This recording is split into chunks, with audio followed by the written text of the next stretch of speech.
I will say actually Hindi and Urdu are basically the same language, but I with a did not know different. that. Wow. Yeah, well, depends how you interpret it. They're essentially the same language with a different script, but Okay. Okay. very formal Hindi will tend to use words from Sanskrit and as opposed to Arabic and Persian, whereas more kind of formal Urdu will use loans from Arabic and Persian more. But the actual language on the street is de facto the same language Wow. Wow. basically. Okay. So Wow. maybe I can count that as two languages, Sure. Sure.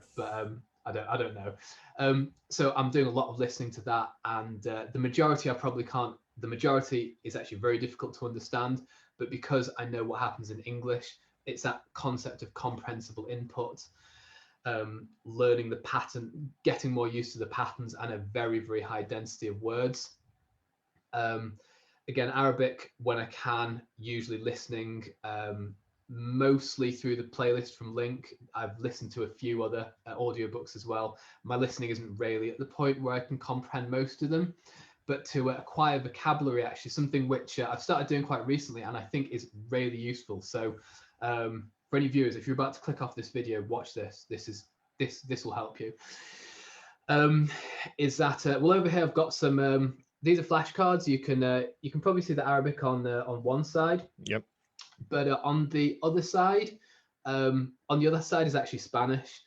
Now, the Spanish is basic enough for me to, like, I can read it and understand every word, but sometimes reproducing it is not so easy, Yep. and getting all the word order correct and so on. So yeah, I think if you actually know one language to some extent and you can learn another language using that first language, so no contact with your native one, it's very helpful. So I'm doing that with Arabic.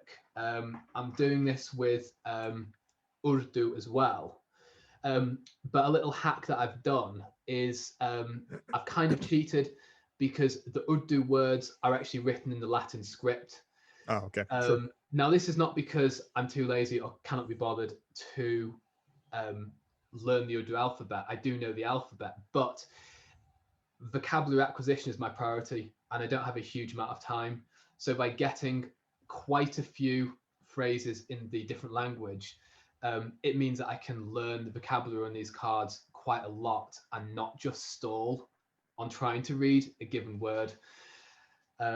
Because at the moment, like I said, my time's quite limited. Apart from that, it's songs and nursery rhymes to my daughter and reading stuff to her, mostly in Spanish, but as I get a bit more proficient, the other languages as well. Sure. Sure.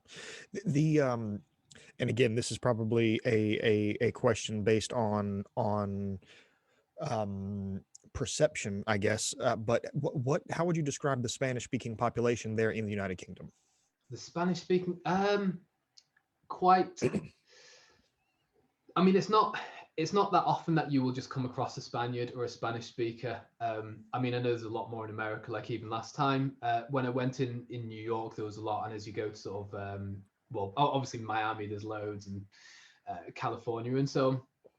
But I think there's a larger population concentrated around Manchester and around London. Well, I don't want to say any more about location because you're still trying to guess my accent, but That was one of my guesses. That was one of my guesses. That was one of your guesses. Do you want me to confirm yet, or are you going to give your other two first? I can give you my other two, but and I can't claim that I was going to give them in any particular order, so I can't claim that. But I was going to say Manchester, and then I was going to say, if that wasn't right, I was going to say Leeds, and if that wasn't right, I was going to say Liverpool. I will. I will give you the. I will say that. Okay. For practical purposes, I will say that you have got it correct, because I come from Warrington, which is a town directly between Manchester and Liverpool.